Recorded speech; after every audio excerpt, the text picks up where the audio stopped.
Hey yo, it's your boy Monster Man Rocco. It's your boy Swagger Rock. This is Snack the Ripper. And you rap for those who don't know.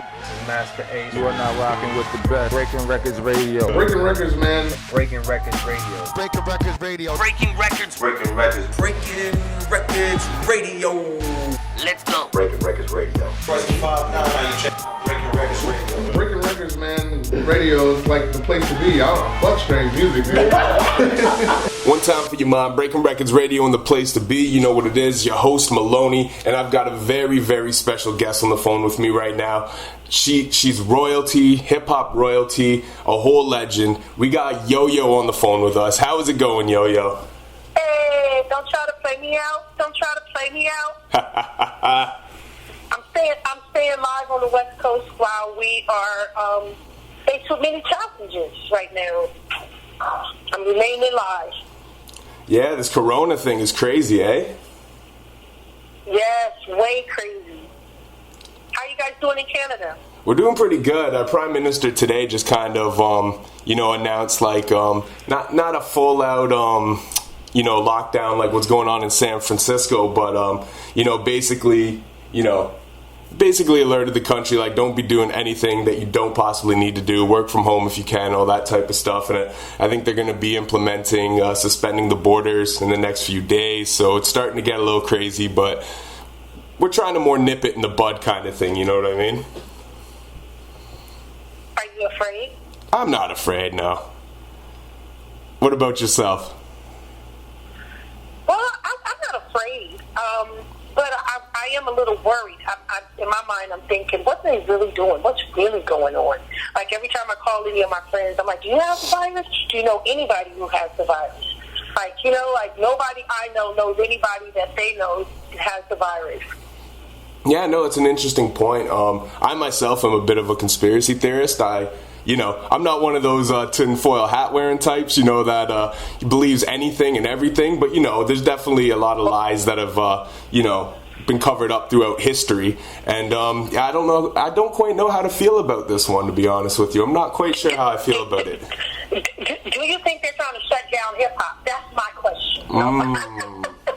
I like when the interview. I like when the interviewee interviews the interviewer.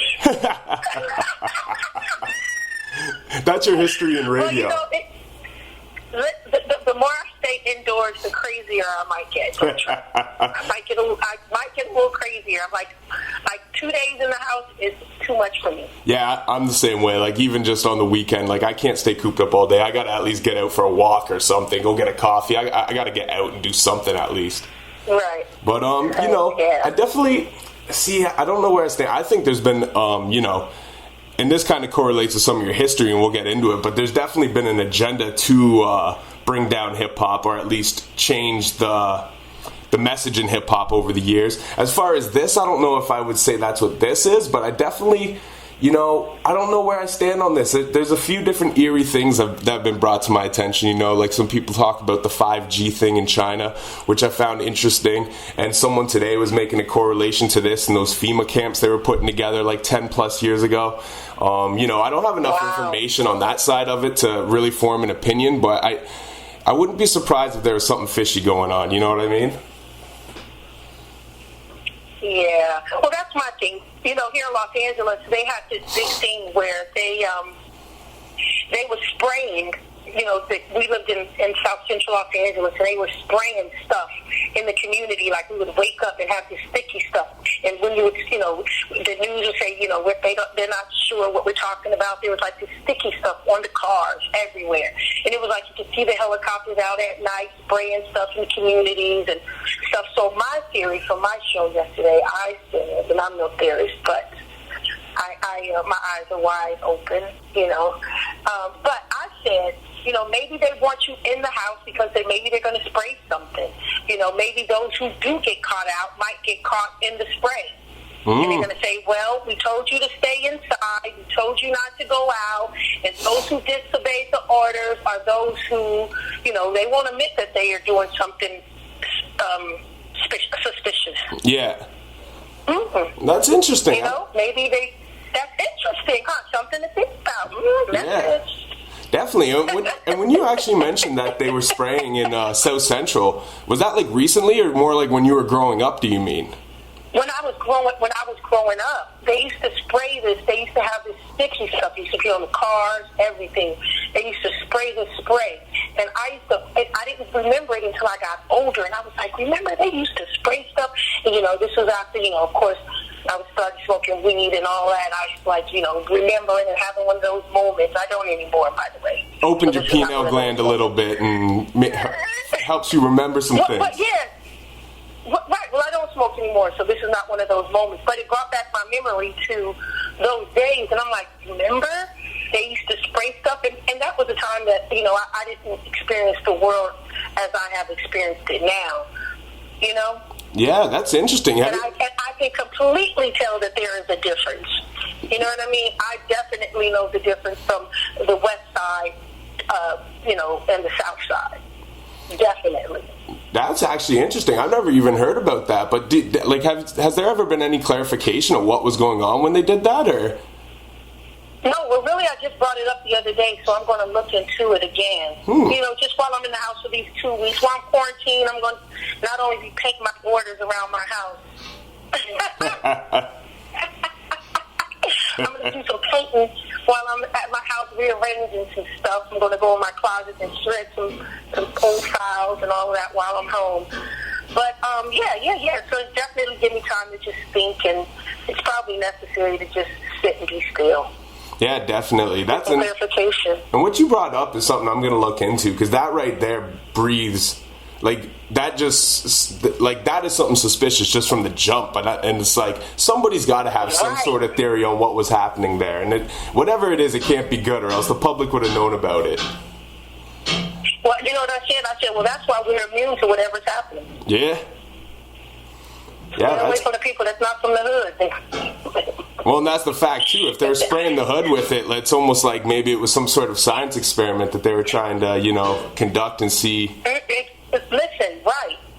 I'm telling you, and you think about all of the things they said back in the 80s, all of those people that they had come in, all of the stuff that happened with the police here, the battle ram, the truck, all of that stuff that was happening at the same time now. Remember, all of those things were happening. Now that we look back and people are saying, what was really going on in our community.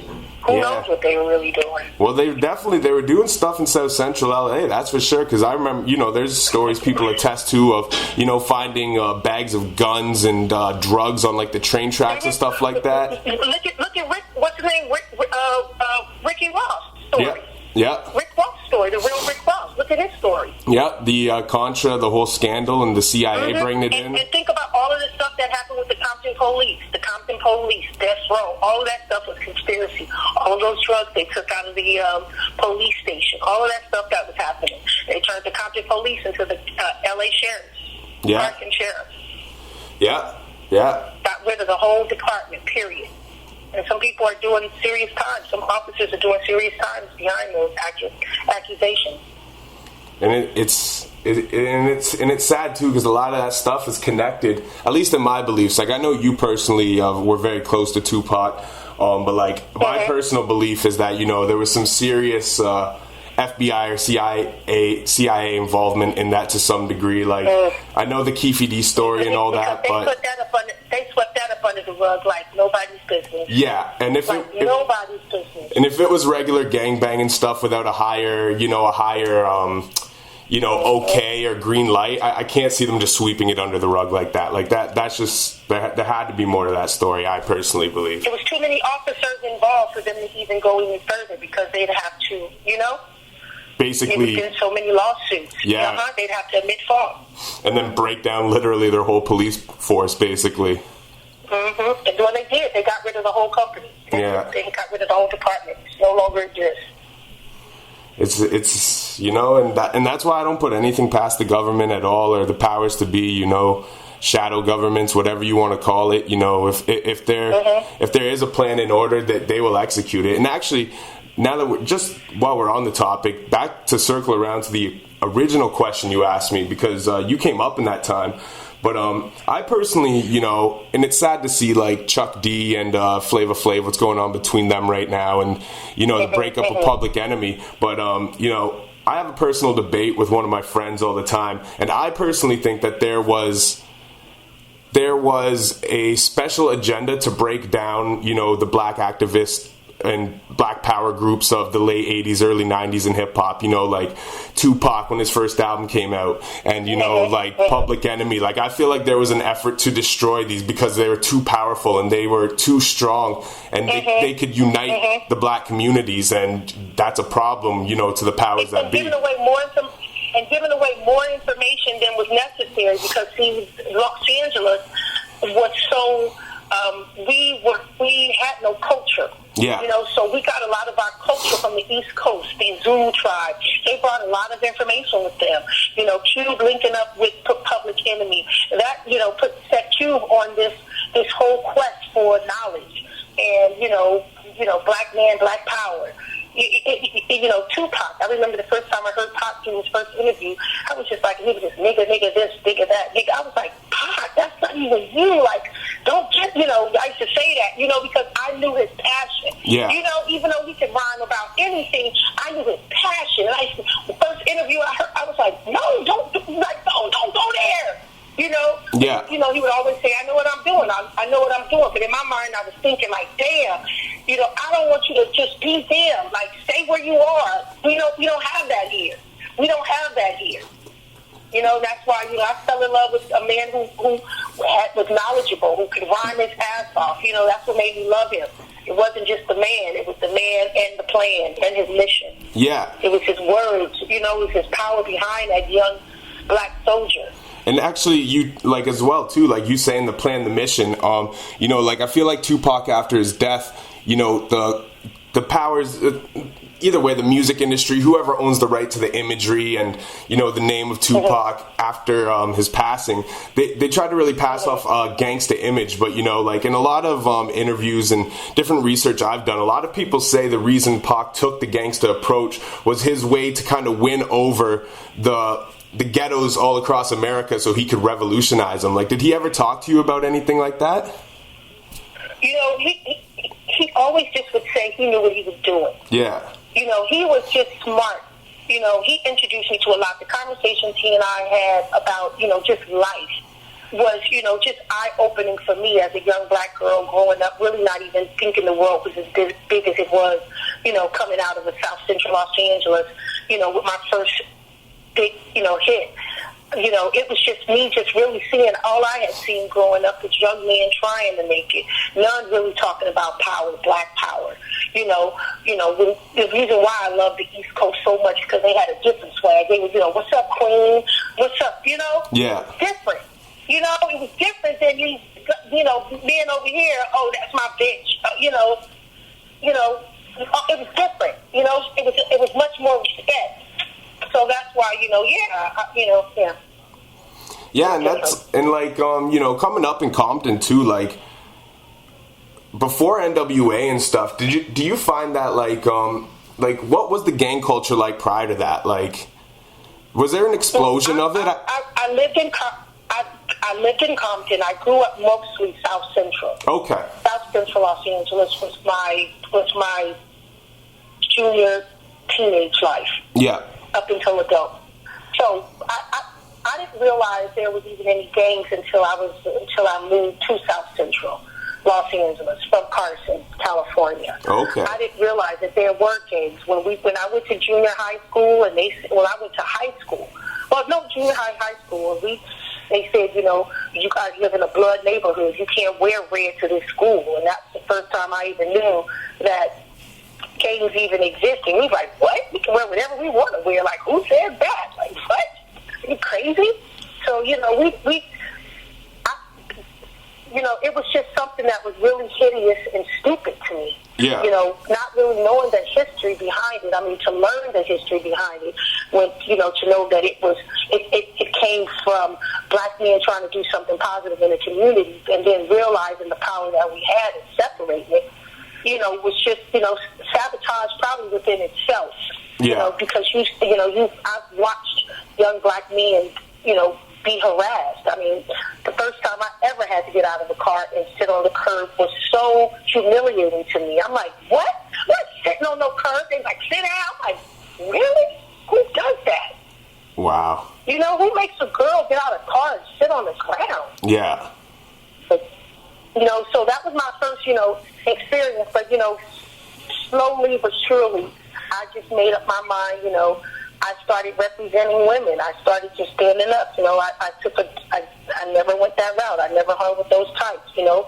I never have to get out of a car like that again. You know, I understood what it meant to be stereotyped. You know, I started wearing slacks. I wanted to represent myself different. Okay, if y'all gonna judge them for that look, I don't want that look. Yeah. And ironically, that's the look I got teaming up with Ice Cube. And actually, I was curious too, like, how did you and Ice Cube originally meet? Like, did you guys know each other before the music and stuff, or did you end up meeting him through music? Yeah, I met him through T-Bone. No, we didn't. I was the best on the West. Nobody could say no more. I like to say that. I love to say that. But no, I did a lot of talent shows. Hip-hop for women wasn't popular. You know, the girls were, you know, dating the guys, and me, I was writing rhymes. I was battling the dudes. You know, I was getting ready for a showcase or something, you know. I was in proficiency English programs. I was just an entertainer. Yeah. Hip-hop is just something that, the first thing that I latched onto that became successful. But, I wanted to go to school for psychology and journalism. Oh, wow. I never thought that I would be famous.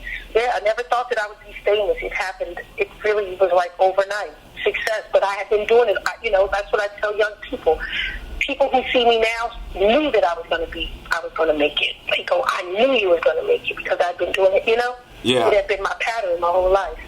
That's crazy. And, because I know, like, when you guys first kind of start working on music together, that was around the time he was leaving NWA, right?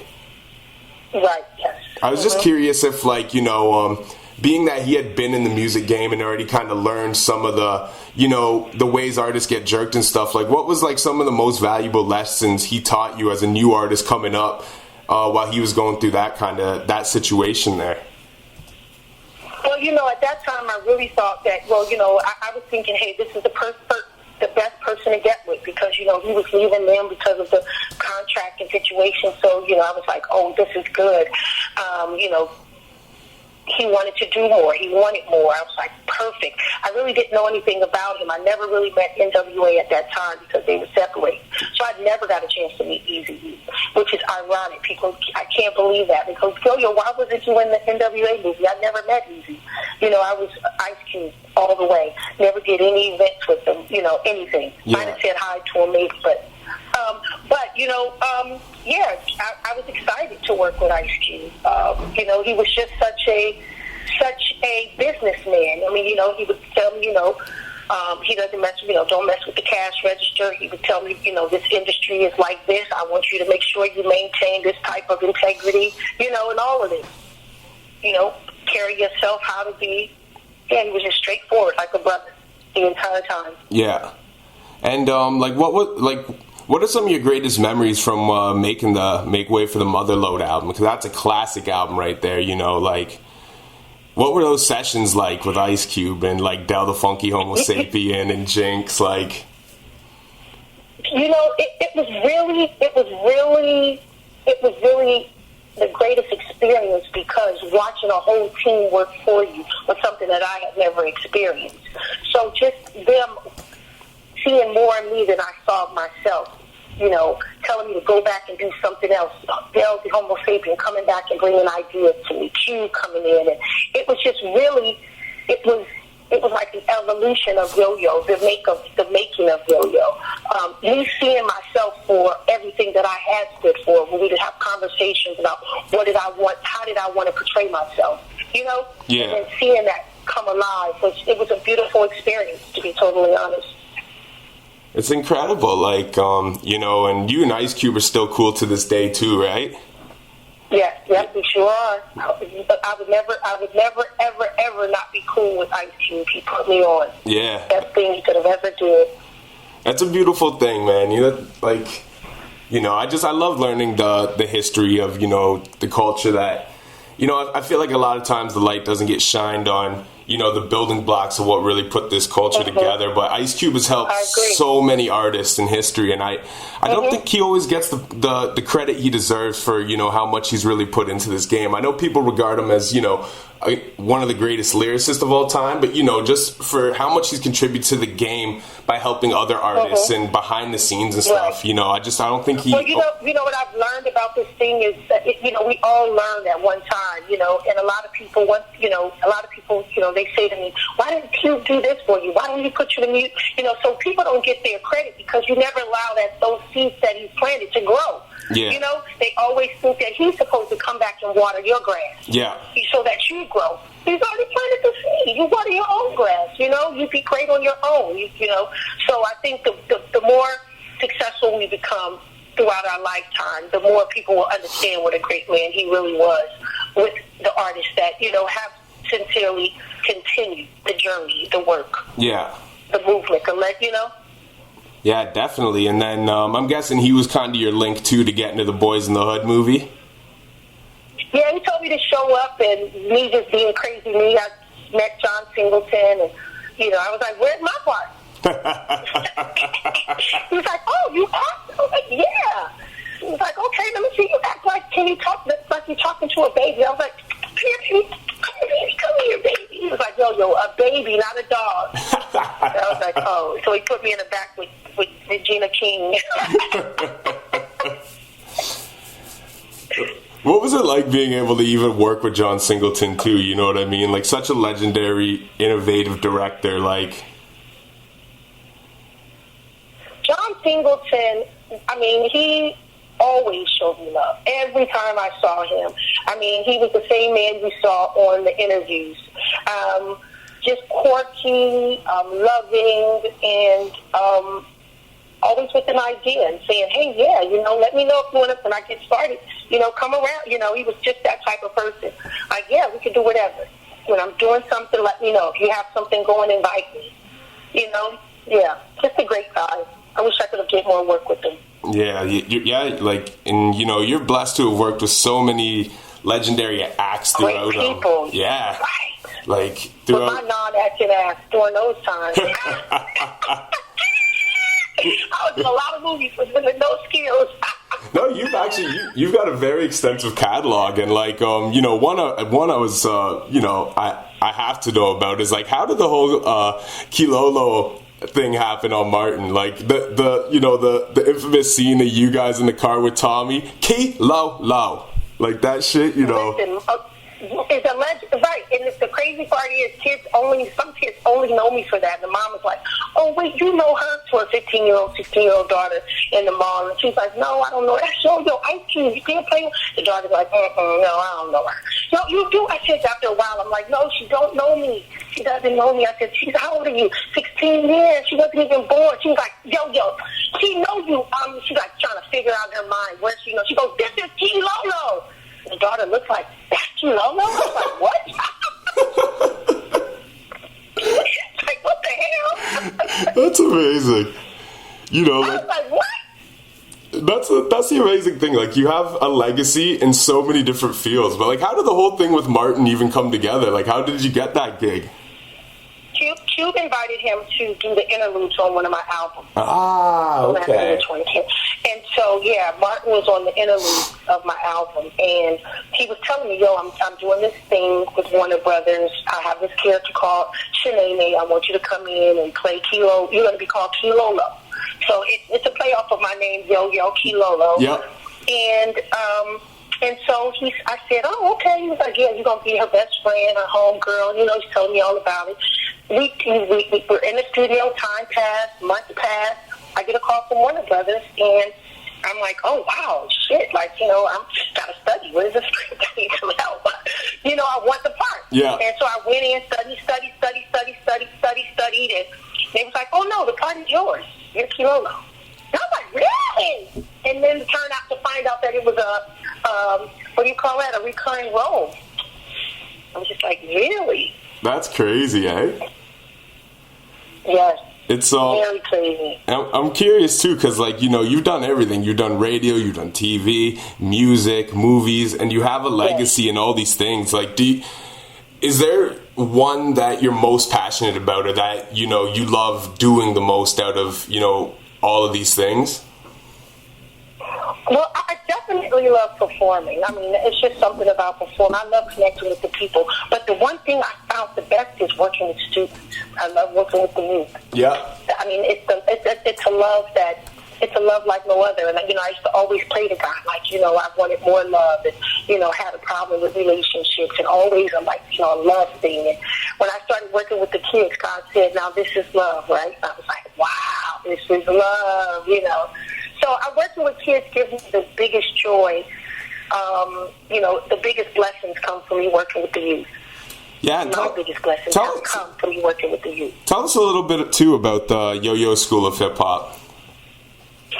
Well, the YoYo School of Hip Hop, it was just a summer program that I had created because parents were calling me up when I worked for the radio station, asking how can I get my kids to learn how to write rap, make beats, and I said, wow, there's no place like that. Created the YoYo School of Hip Hop, which is dance, and I just wanted celebrities to come in and teach from, you know, just the way the industry was. Not, you know, don't sugarcoat it, don't give them no baby nothing, you know, make it hardcore for them and give them the raw. Yeah. And we had such a big turnout. The director came down and said, how did you get so many young black men to show up from the age of 13 to 17? We have 3 programs. They never show up. And the literacy rate is high. You know, high schoolers are reading at an elementary rate. And I was like, wow, I went and worked with some professionals, got a curriculum. Now we teach kids how to turn sentences into paragraphs into essays with the How to Get A's in English through Hip Hop with Yo-Yo Black College Expo seminar. That's amazing. Yeah. That's absolutely amazing. Don't try to play me out. Don't try to play me out. My yo-yo. And you know, one thing I was curious too, because you got the new single out right now, Out of Control, featuring Patient Picasso, Brittany B, and Tyler Rain. I like the joint. It's very, you know, I like how you came back and you did something different. You know, you didn't go for that old yo-yo sound, but you're still yo-yo. You know what I mean? But you found a way to kind of mesh in with what's going on now too. Was that something that you consciously went into recording the song doing, or is that just the way it kind of came out in the studio, vibing off each other? Well, it's definitely something I wanted because I didn't want to sound the same. I definitely wanted to blend in, working with the youth. You know, I dance to all of the music that's out today. You know, so I definitely wanted it to have a mix. I wanted them to feel the yo-yo, and I wanted the young kids to be able to listen to it as well. That's why, you know, having Brittany B and Tyler Rain on it was very successful for me also. Okay, and I was curious too, because the song's called Out of Control, and was that by any means a play off of the 96 album Total Control, or just, you know, just a complete different vibe? No, just a complete thought, just Out of Control. Picasso, the producer, came with the hook, and that created the song. Okay, and can we expect a new album coming out? Well, you can expect me to work with more artists, yep. I'm trying to put out a new song every month like these young cats and help to reintroduce or introduce new producers, new artists outside of myself. This being my first independent project that I've ever done is teaching me how to walk the walk myself so that I can really create something for up-and-coming artists and not just, you know, have to blindly do things. So my walk is for the walk of others, I guess. And do you think that, like, you know, any of the students from the School of Hip Hop, like, they might make it on any future YoYo records? Of course, yes, of course. And we have some kids that have done great things from the YoYo School of Hip Hop. Some are interviewing artists, interviewing celebrities on the red carpet. Some already have deals, you know. So yeah, big success with a lot of kids. That's a beautiful thing. Already made it. That's a beautiful thing, you know, and I commend you for that. You know, I think that's the important part, you know, to being an artist, and an artist with a legacy is giving back to the community and, you know, helping other people see the way, like, you know, the same way Ice Cube did for you, now you're doing for, you know what I mean? Yeah. It's a beautiful thing, so I got to commend you for that. I think a lot of times, you know, the OGs in our game, don't take time to school the new generation. And, you know, I think that might be a bit of the reason why you see such a disconnect between the youth and, you know, some of the people in the legends category in this time. You know what I mean? Yeah, and being a young entertainer for myself, I'm so glad to have a second chance at it because, you know, being a major baby, you really don't know how to. And it just teaches you. Doing it yourself is the best way. So when people say, yo, I'm young, do I need a manager? I tell them, no, manage yourself so that you can know how management goes. Do some stuff for yourself. Manage yourself. Walk the walk yourself. When you have somebody to hold your hand and do everything for you, even when after the end of that relationship, you still got to go back and learn it for yourself. So learn it now. Yeah, learn it while you don't. You don't want to be like, you don't want to be like me, 30 years in the game and don't know shit. No, that's actually a very valid point too, you know, and I think a lot of artists nowadays with, you know, being able to kind of start your career off on the internet and stuff, it helps you kind of learn all the different, you know, mechanics that are part of this machine that it is to be an artist and a brand. As to where, you know, in your guys' era when you're coming up, the record label took care of all that for you. It just came off your back end, off your checks. You know what I mean? You're like, yeah, why am I only getting this much money? And it's like, oh, well, you owe money for this, and this. And it's like they don't even teach you how to do that stuff. So you're kind of like a fish out of water. It's like you're dependent on them. Exactly. Yeah. You're right. Mm-hmm. You know, so that's a beautiful thing. You know, there's pros and cons to the internet, but that's one of the beautiful things I think about it. But you know, I want to go back to, you know, talk some more about some of the history. Like, I know you and Missy Elliott have worked together numerous times. You were in the Super Duper Fly video and stuff. I was just kind of curious how that working relationship started. Missy just came up with love. She just, we were label mates, and she wanted to get to know me. She sent me some flowers to one of my video shoots and showed up, and we were friends ever since. And, you know, she is just one of the up-and-coming artists at that time that showed a lot of love, which really made me love her even more. That's awesome. She sent flowers to your video shoot. That's a classy way to get to meet somebody, you know what I mean? Yes. Yeah, we've been great friends ever since. I like that. And one thing, you know, that was very present, you know, throughout your career in the 90s too, I feel like there wasn't quite as many females in hip-hop, but you guys had a lot of unity amongst the female community. Like, you guys, you know, were always collaborating together. There was tons of, you know what I mean, all-female tracks where you guys would just murder stuff. You'd have the, you know, whether it be with Brandy, but whatever, you know what I mean, some R&B singers, but you guys work together a lot. Like, how do you feel about the way, the current state of where, you know, the females are in hip-hop? Like, I feel like there's a lot of tension between, you know, different parties. There's not quite as much unity between them anymore. Well, I see more unity than it was initially. I think they're coming together, and a lot of people are realizing that we have to stick together, or else they'll pin us against each other for the rest of our lives. So I think it's happening more and more every day. Yeah. You know, it's happening more and more now that the older generation is linking with the younger generation. I think they're seeing, you know, hey, either you're with us or you're against us, and nobody wants to be on the outside. Definitely, yeah. I guess, yeah, that is a good point too. And I guess, you know, like Nicki and Cardi is a prime example of, like, you know, two people who didn't necessarily really have an issue, but, you know, because they didn't unite, the industry and the media and the fans and the internet kind of pinned them against each other without, you know, to the point where they ended up having an issue. And the older generation wanted to pick two, and they wanted to pick the nicer one. Yeah. So whichever one they felt was the nicer one, that's who they went with. Because we want to work together, not against each other. Yeah. And one thing, too, I've seen, like Ray J, when they were kind of introducing you to Love and Hip Hop, he compared you and Cube to Jay and Foxy and Biggie and Kim. And, you know, kind of said that you and Cube were like the first, you know, the rapper bringing out the female. And I never really looked at it like that. But he kind of made a point. Do you see, like, have you noticed that become kind of a trend in hip hop ever since you guys came onto the scene? Oh, without question. I mean, everybody mentions Bonnie and Clyde. Everybody mentions it. Yeah. Yeah, it's just funny. It's like I never even really noticed. Like, you know, it's like one of those things that, like, I just never, because I'm a little bit younger, right? I'm only 30, so I did a lot of extensive research into hip hop, right? But there's certain little things you don't notice unless you were there to see them at the time, right? So it's like when he said that, I'm like, yo, actually, that's a good point. Yeah, like that. They kind of are the first original, like, you know, male-female rap duo, kind of. And speaking of Ray J, though, in the Love and Hip Hop, you were on season 6 of Love and Hip Hop Hollywood.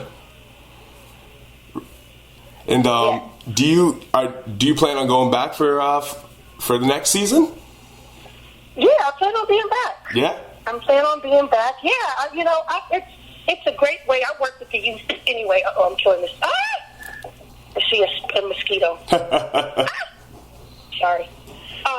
Yeah, I plan on coming back. I mean, I hope I come back. I definitely love working on television, working with the youth, and being a part of this new generation. Because, you know, we always, when I came in the game, we talked about bridging the gap. You know, so I don't want to just put my foot in it. I want to dive all the way in. Yeah. And, you can't be loving hip-hop without a hip-hop legend. Well, because I think when they first announced that you were going to be on the show, I think a lot of hip-hop fans were almost, like, confused because, like, you know, you've been, you're known famously, like, you know, different people like Ice Cube over time and stuff have said, like, you know, anytime there's a fight happening on tour, you're always the one in the middle trying to break it up and stuff. So it's like, I think people are kind of like, oh shit, like how's she gonna, you know, she's not with the bullshit like that. But and people, you know, people send me messages. They say, oh, yo, we don't want you to be a part of that. You're a legend. You don't have to do that. Yes, it's always easy for someone to say they want you to sit back and cross your feet. Somebody got to get in it. Yeah. You got to get in it. They got to see. You got to get. You know, you got to be a part of it. You know, I'm just not that type. You know, I love us. I love hip hop. You know, they couldn't have chosen a better person, you know, because I really do love us. And, you know, if it is drama on the set, you know, I'm the perfect person to be there. Yeah, you're perfect. Be in the middle of it. Perfect mediator. I'm perfect for the part. You got years of experience, you know what I mean?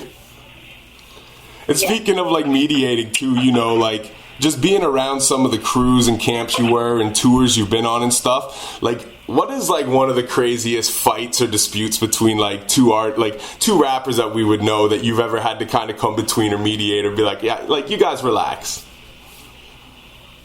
Oh, God, I remember J-Dee from the Lynch Mob and T-Bone had got into a big fight in New York. And we were in New York, and we used to use the same limo company every time. I mean, and I had to, you know, I was fighting in the back, arguing in the back and disputing, and I got out and got in front with the limousine driver. And I remember, you know, saying, wow, you know, like telling J-Dee, don't want to fight you. Like, what, you going to bully him and make him fight you? And J-Dee turned on me, got out the car, and almost snatched my necklace off. It was big old, you know, it was like, oh my Jesus. And then, you know, Q fired him.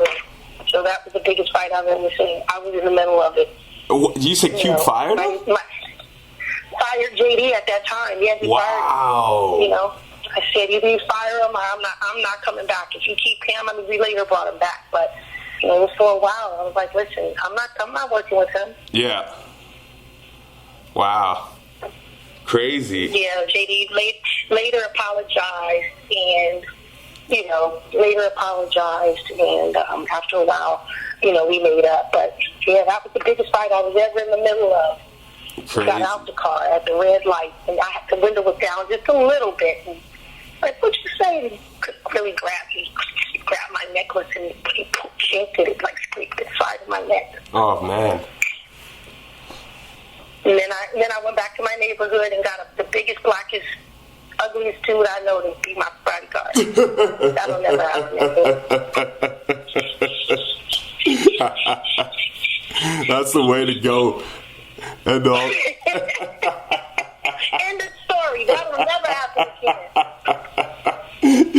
You know, you learn from your mistakes, right? That's good.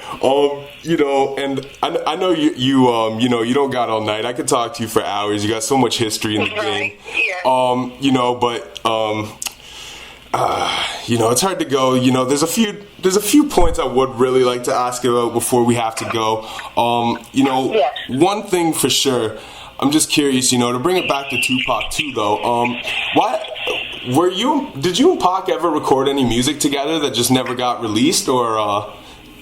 I'm not sure. I can't remember. No. I can't remember. Yeah, I don't remember. I don't know. I mean, after Pac passed away, it was like, I just kind of, you have to get rid of that for a long time and just, let him live in peace, die in peace. And, so for a while, I really don't if we did, I don't remember. Yeah. I never even thought about it. Just curious, yeah, because, he had such an insane work ethic, and he recorded so much music with so many artists that, has never surfaced to the light of day. So I kind of figured you guys would have, but, it's just something I had to ask, just curious about.